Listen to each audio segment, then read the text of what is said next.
एक दिन कछुआ समुद्र के किनारे धूप सेक रहा था।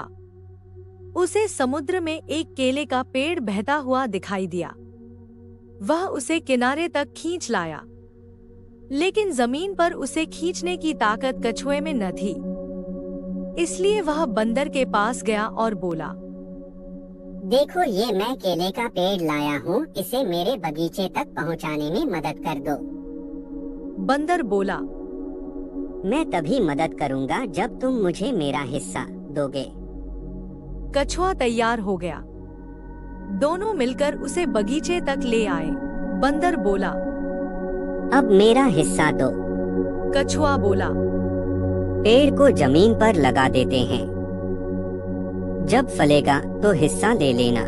लेकिन बंदर नहीं माना। तब उसने पेड़ को काट डाला। ऊपर का हिस्सा हरा भरा था, उसमें पत्तियां थीं, नीचे जड़ का हिस्सा गंदा था। बंदर बोला, मैं ऊपर वाला हिस्सा लूंगा। अब दोनों ने अपना अपना हिस्सा बगीचे में लगा लिया। कुछ दिनों में बंदर का पेड़ सूख गया, लेकिन कछुए का पेड़ हरा भरा हो गया। कुछ दिनों बाद कछुए के पेड़ में फल आ गया तथा फल पक भी गए, लेकिन कछुआ फल नहीं तोड़ सकता था। इसीलिए वह फिर बंदर के पास गया और बोला, फल तोड़ने में मेरी मदद कर दो, मैं तुम्हें कुछ फल दूंगा। बंदर मान गया और पेड़ पर चढ़ गया। वहां बैठकर फल चखने लगा। कछुआ नीचे से देखता रहा। फिर कछुआ बोला, बंदर भाई, मुझे भी फल दो। बंदर चुपचाप खाता रहा। कछुए ने गिड़गिड़ाते हुए कहा कि बंदर भाई, मुझे भी फल दो। बंदर बोला, तुमने पहले भी मुझसे धोखा किया था। अच्छा हिस्सा अपने लिए ले लिया था और मुझे खराब वाला हिस्सा दिया था। अब मैं खाऊंगा। कछुआ गिड़गिड़ाता रहा और बंदर ने छिलके फेंक दिए। अब कछुए को गुस्सा आ गया। उसने आसपास से कांटे वाली झाड़ियां इकट्ठी की और केले के पेड़ के नीचे जमा दी। बंदर केले खाकर नीचे उतरा तो कांटे चुभ गए। दर्द से वह चिल्लाने लगा। इस पर दूर छिपे कछुए को हंसी आ गई। वह खिलखिलाने लगा।